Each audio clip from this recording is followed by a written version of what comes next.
In wrestling, almost nothing grabs your attention quite like a good promo. It's the hard sell for fans to buy tickets for the next show and order the pay-per-view. It's the first and last part of the great promotional arc, so when you're cutting a promo, it better be a good one. These ones are not good. It's a fact of life that even the all-time masters of the mic have their off days. No one bats 1,000, especially when part of your job is to cut promos of some kind on a near daily basis. But in between the good promos and the bad ones, there lies that nougaty middle where things are so bad you can't help but laugh at and enjoy them. These promos are consistently terrible in some form or fashion. It's not just one phrase on its own that makes a promo awesomely bad. There are almost always more elements at play. And over time, these classics become part of wrestling mythology. And for the next 2 weeks, I'm gonna rank them, my top 16 favorite awesomely bad wrestling promos of all time. Let's do the first 8 right now. Number 16, The Miz. What's that number? Oh, Miz, what a long, strange journey it's been for you. Though you're one of the most detestable characters in WWE's recent history, most fans still have a deep respect for you. And hey, after where you started, you deserve every bit of that respect. Can you bash this? Oh yeah, that was bad, but I'm talking about a little later on. July 10th, 2006, Monday Night Raw. By this point, The Miz had spent a couple of years in developmental after coming in second place during the $1 Million Tough Enough, and had finally returned to the main roster as the host of the Raw Diva Search. Now these days, we associate The Miz with his impeccable promo skills, his delivery, his timing, his attitude, but 12 years ago, there was almost none of that. That the sexiest women in the world are the sexiest women on television. Oof, you could hear the crowd turning on him as he got deeper into the verbal quicksand, but when he finally had to look at the note on his wrist for the number, that was it. Fortunately for Mr. Mizzles, he was able to recover from that botch and keep hosting the Diva Search to its completion. He has since gone on to become only one of the most decorated wrestlers in the company. It's really a testament to his character and discipline. Lesser men would have curled into a ball and died after that Diva Search flub, but miraculously he was able to carry on forth and he did the best. He proved all the haters wrong. Number 15, Bobby Lashley, Bastard. Remember when Bobby Lashley returned to WWE after WrestleMania 34? After being gone for a decade, honing his craft in MMA and Impact Wrestling, people were excited to see him back. But in the weeks that followed, something didn't feel right about it. I mean, here's a guy who was given a big initial push when he first started out, left the company, did better for himself, and then came back. But he wasn't treated like anybody special. I mean, for the first several weeks, he was given no promo time. Wouldn't it be nice if he was given some time to talk and actually explain himself? Kathy, Jessica, Francis, I love you. Yeah, never mind, but it's still better than this. Bastard. Wow! On a September 2006 edition of SmackDown, Finlay was cutting a promo in the ring. Hornswoggle was also with him, covered in a sheet, making this the first of many times Horny would become the disappointing answer to an intriguing question. Anyway, Lashley cut off the Irishman with a very bland babyface promo after opening with, at the time, one of the lamest zingers in wrestling history. You say your name is Finley and you love to fight. I say your name is Finley and you're a bastard. I've always found Bobby Lashley's promos a little hard to grade accurately. He's articulate and can be intense when he wants to be, but the sad truth is his voice does not match his amazing physique. It's one of the least intimidating voices in all of wrestling. Had someone with a rougher voice delivered the same opening line, it might have made a difference. But the combination of bad dialogue delivered by an underwhelming voice makes this an immortal promo for all the wrong reasons, and probably one of the reasons they still don't let him talk all that much, even now. You say you're Irish? Well, your luck just ran out. Number 14, Roman Reigns, Sufferin' Succotash. I do not enjoy piling on Roman Reigns. It's a very tired joke. Though there will always be haters, I can never truly hate the guy because I've always believed that responsibility for his shortcomings lay right at the feet of those in charge of the show, not the man himself. And quite frankly, I hope the person responsible for writing this has since been fired for it. In January of 2015, the Big Dog interrupted Seth Rollins during an episode of SmackDown. This is one of the first major confrontations the two had had since Rollins turned on the Shield and won the Money in the Bank briefcase the previous year. Now, when the Shield were first together, Roman was always portrayed as the strong, silent type. He rarely spoke, and when he did, his words counted. So given the history between these two, you'd hope that whatever Roman says here would be especially profound. I'm sorry, I didn't mean to interrupt. Yeah, no, I'm not sorry. Well, yeah, clearly you did mean to interrupt him. They played your music and it took you a dog's age to come through the crowd. The unnatural, unconvincing delivery of that opening statement was bad enough, but then we get hit right in the face with a Superman punch of bad alliteration. Actually, you're full of something else. You are a sniveling little suck-up sellout full of suffering succotash, son! First off, that insult is diabolically bad. It's not the kind of sentence someone would come up with off the cuff. That's the kind of line that wasn't just written by somebody else, it was co-written by multiple people, probably over the course of several days. Furthermore, all these crossovers with Warner Brothers and not one of them with Sylvester the Cat? Yeah, I know, that was not easy to say. Wait, who are you winking at? Who's that a subtle message for? We've begged for wrestlers to acknowledge the camera for years, and this is what we get? My so-called brother here, he's got donkey dung for brains. Now I understand why he was fed that line. After all, he's related to The Rock, who was the master of idiotic, childish insults in his prime. The Rock was able to get away with it, so why not Reigns? Well, as much as I hate to say it, at least The Rock spoke with conviction. What I'm trying to say is, I'm gonna kick your ass. Oh really? That was the underlying message of Sufferin' Succotash Son and Donkey Dung? That you were gonna beat him up? Well, forgive me for failing to read between the lines. The one silver lining to this god-awful dialogue is watching Roman cut promos then and watching him cut promos now is like night and day. He'll still say the occasional dumb thing, but at least he looks comfortable when holding a microphone now. Compared to this moment in 2015, Reigns has vastly improved in the talking category. From the Shield's debut, it always seemed that Reigns was the one who was groomed for the main event. And make no mistake, WWE absolutely accomplished their goal. They had positioned Roman Reigns to be their top guy, but it's always been met with resistance from fans, largely in part to poorly scripted, lame-as-hell promos like this one. In other words, the operation was a success, but the patient died.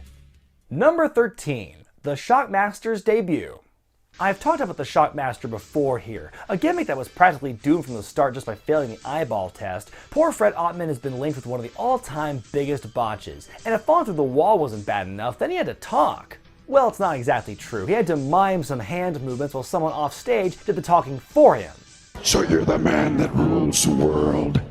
They call me the Shockmaster. You want a piece of me? Come and get me. Come after me, Sid. Though the former tugboat was the one under the glittery stormtrooper helmet, it was actually OG Horseman Ole Anderson who provided the voice off stage, like a really lame version of the great and powerful Oz. I'm guessing Shocky was up standing there silently for so long because Ole was still trying to compose himself. Using his best spooky black scorpion voice, Ole rambled on while Stid did his best to keep the segment going by screaming at the Shockmaster. This is some high-level comedy. Until then.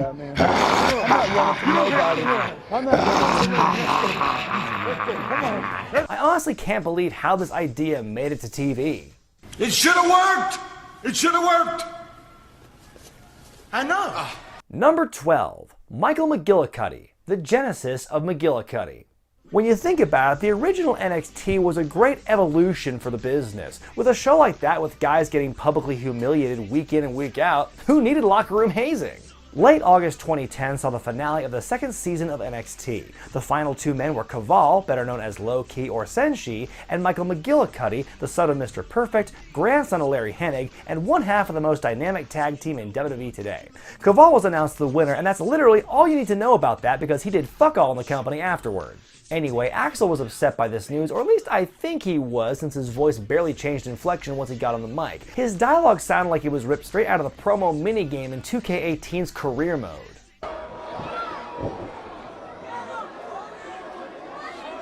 I am the future of this company. But this bland, uninspired chatter isn't why you're here, is it? And starting this moment, from now, from this moment on. This is the moment. This is the time when the momentum and the moment are in rhyme. Okay, Mike, finish strong. This will be the moment, starting now, of the Genesis of McGillicutty. In defeat, the future Curtis Axel made himself look even worse with one of the most cringeworthy final statements in history. Tommy Wiseau couldn't have typed out something that bad. I'm starting to think there may be something to having promos written out verbatim for the wrestlers to memorize. Though I will admit, I would gladly pay money for a t-shirt with that saying on it. Number 11. Hulk Hogan, the right gay guy. For many fans, Hulk Hogan's return to the WWF in 2002 was a feel-good moment, a legend receiving his victory lap in the company that helped make him a megastar. Part of his big nostalgic comeback tour included what turned out to be a pretty entertaining match with Vince McMahon at WrestleMania 19. However, the build came from humble beginnings. After Sylvain Grenier, a Vince-appointed referee, cost Hogan his match with The Rock at No Way Out 2003, the Hulkster had a confrontation with the CEO. In it, the two debated over who made whom. Vince claimed that Hogan was lucky to be chosen to lead the company and took full responsibility for creating Hulkamania, but Hogan disagreed. His focus and energy started off hot, but as he went on, things got a bit rocky. If you actually think I was just the right guy at the right place at the right time, let me say it one more time. I'm letting you know this is where the edit's gonna be, brother. If you actually think that I was just the right guy. Well, I always heard the rumors, but I never would have guessed it with Hogan. And then it gets worse. I had a match with you right now we just settled this because I had a match with The Rock a couple of weeks ago. I'll bet at that moment he was wishing he was cutting one of those old school promos with a Mean Gene. Backstage, away from the audience, and with a safety net of editing. It was a humorous stumbling block in the build, but ultimately harmless. The angle between the two, culminating at WrestleMania, was a big hit. It's a good thing too, because this angle definitely started off on the wrong foot. Number 10. Kalisto, good lucha thing. For as long as I can remember, WWE's always been trying to push a Latino superstar on SmackDown in order to help boost viewership in that demographic. From Eddie Guerrero to Rey Mysterio to Sin Cara to Alberto Del Rio, capturing the Latin American market appears to be very important to the company. It's hard to believe it in 2018, but there was a time when Kalisto seemed to be the next one in line to get that big push. He feuded with Del Rio and became a two-time US champion as a result. His second reign went nearly 4 months, so it seemed as though they were really trying to build something with the guy. But no matter who you strap a rocket to, they're eventually going to have to talk. This wasn't his first time in front of a microphone, but the moments after the 2016 draft has definitely become his most infamous. Hey, I'm here, like I said before, I'm here to shock the world. Our partner is going to shock the world. Poor bastard's already doomed. I can't stop thinking about Baron Corbin being on SmackDown. I get to have my revenge. Is that scary? I know that last part was him saying, you know what, in Spanish, but considering how close it was to him flubbing Baron Corbin's name at first, I thought it was just more of the same. Like I said, I'm here to stay and make a good lucha thing. God damn! Woo! Oh Dios mio, Kalisto's never been great at talking anyway, so I didn't expect anything amazing here, but the guy could barely get his words out. He was so jacked up on nerves he got blown up the longer he spoke. But the cherry on top came when Kalisto's skeleton seemed to want to escape his body as he jumped out of frame and yelled out a "God-damn-it, woo!" God damn! Woo! The master of the Salida del Sol never got to become SmackDown's next big star, big surprise, but he would eventually move over to the Cruiserweight division, where he really should have been all along, and beat Enzo Amore to win the purple title late last year. So it took a while, but he finally did a good lucha thing. Number 9. Eli Cottonwood, mustache. One of the hallmarks of the competition era of NXT was the Talk the Talk challenge, different from the kind of promo you saw our old pal McGillicutty do earlier. Each wrestler would take turns cutting a 30-second promo completely improvised after getting a single word as a subject and only 10 seconds of prep time. Much like everything else in this show, the promo challenge was a test of a wrestler's ability to think and adapt on the fly. It was basically a huge training ground for guys to try and occasionally fail in front of the largest crowds they've probably been in front of at that point. Of all the tasks, the Talk the Talk challenge was often the most unforgiving. A lot of flowers grow in South Africa. I'm not really a big fan of flowers, but in the second season, Eli Cottonwood, an ant in human form, pretty much ruined the fun of the promo challenge for any future iterations after delivering a speech that cannot be topped. Your topic is mustache. What is a mustache?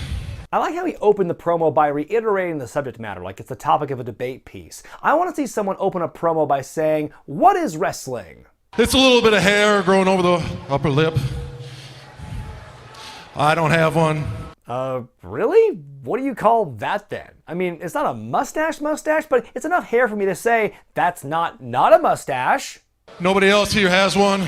You are literally standing in front of two guys who have them. Side note, it's kind of crazy that both those guys are still employed. See, of all these people here, I have the best mustache of them all.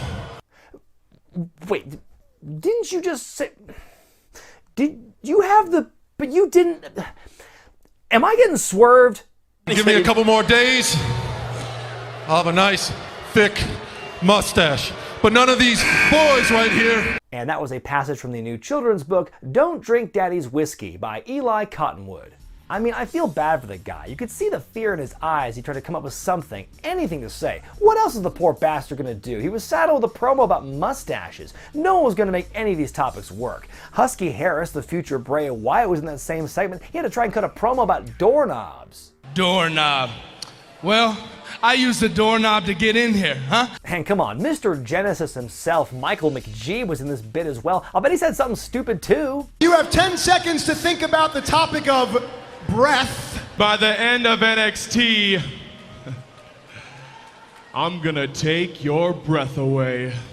Oh, damn. Never mind. He actually did a really good job tying it back. It's just too bad that, well, you know. This'll be the moment.